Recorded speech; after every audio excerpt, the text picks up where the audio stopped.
Hello students, hope you all are doing good. So today we will revise long answer type question of chapter number 2 from your history book India and the Contemporary World, and the name of the chapter is Socialism in Europe and Russian Revolution. So question number 1 is, how far the economic and social conditions of Russia were responsible for the Russian Revolution? Explain by giving examples.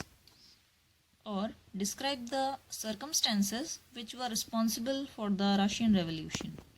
Answer is point number 1, agrarian economy and poor condition of the peasants. At the beginning of the 20th century, more than 85% of Russian populations earned their living from agriculture. Most of the land was owned by rich people.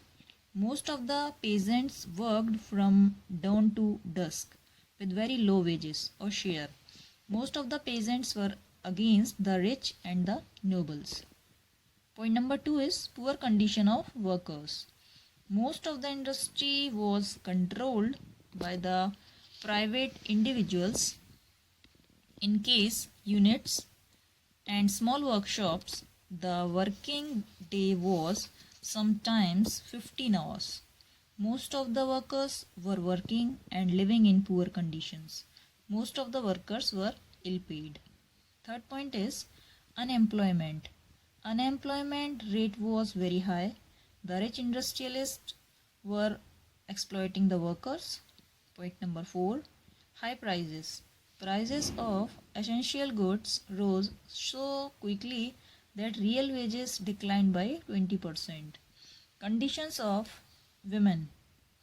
Most of the women were working in small factories. Women made up about 31% of factory laborer force. They were paid less wages and were forced to work for long hours. When they launched an agitation, they were fired at by the police. So question number 2 is, explain the collectivization policy of Stalin, or what were the major changes introduced in agriculture by Stalin?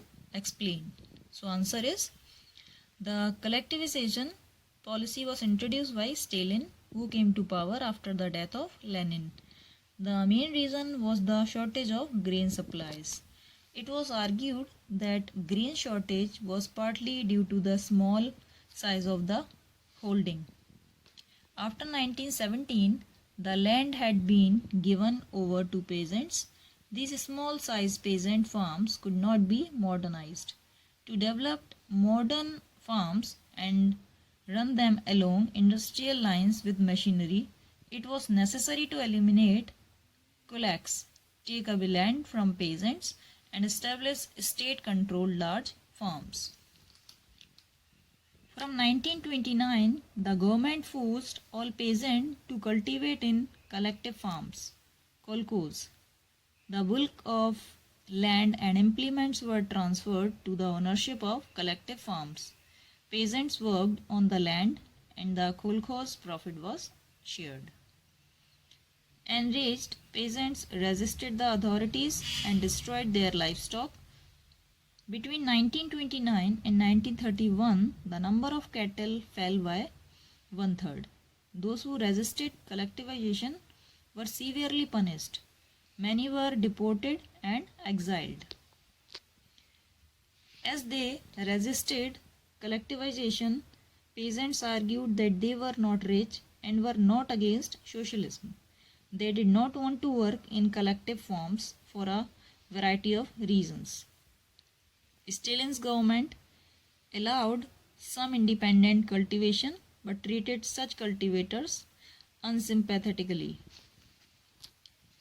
In spite of collectivization, production did not increase immediately. In fact, the bad harvest of 1930 to 1933 led to one of the most devastating famines in Soviet history, when over 4 million died.